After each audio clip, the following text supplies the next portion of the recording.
Apakah punca sakit kepala tegang? Jadi pertama sekali, sakit kepala tegang ialah keadaan di mana seseorang mengalami sakit kepala dan biasanya ia terletak di bahagian belakang kepala.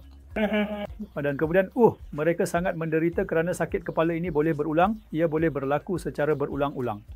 Dan kadang-kadang dalam kes yang teruk, mereka hampir, anda tahu, mengalami sakit kepala setiap hari. Dan bersama-sama dengan sakit kepala, mereka juga mempunyai isu-isu lain seperti kerana sakit, mereka tidak dapat memberi tumpuan kepada harian mereka, kerja dalam pekerjaan mereka.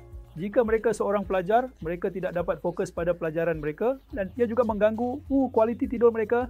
Dan sudah tentu apabila seseorang mengalami kesakitan, ia akan menjejaskan hubungan mereka dengan rakan-rakan dan ahli keluarga. Jadi secara keseluruhan, ia adalah penyakit yang sangat-sangat melemahkan. Sekarang jika anda lihat apakah punca sakit kepala tegang?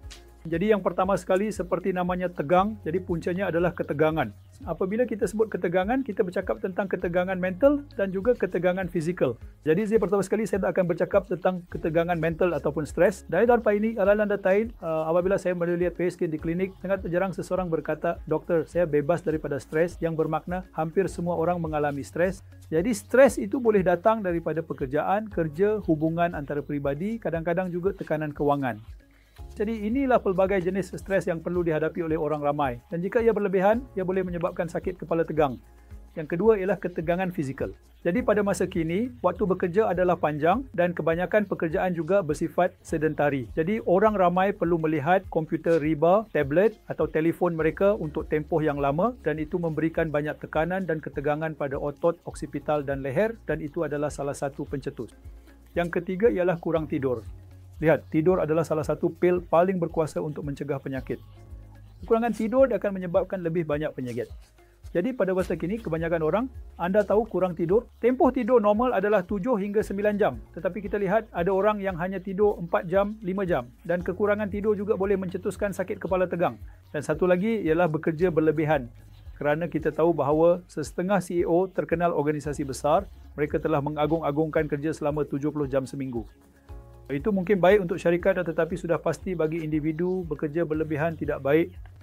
Dan bekerja berlebihan seperti 14 jam, 13 jam sehari, hari demi hari memang memberi lebih tekanan kepada otot-otot dan ini boleh menyebabkan sakit kepala tegang.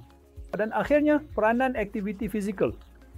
Jadi aktiviti fizikal sekitar 300 minit seminggu, aktiviti fizikal sederhana lebih diperlukan, disyorkan tetapi ramai individu, hampir 60 atau 70% orang tidak memenuhi kriteria ini. Jadi kekurangan aktiviti fizikal sama ada ia aktiviti aerobik seperti berjalan atau senaman regangan dan penguatan otot.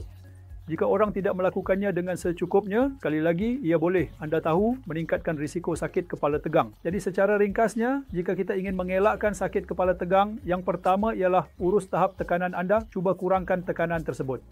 Urus beban kerja anda, jadi cuba pastikan jumlah jam bekerja yang munasabah, contohnya 8 hingga 9 jam sehari dengan rehat yang kerap juga.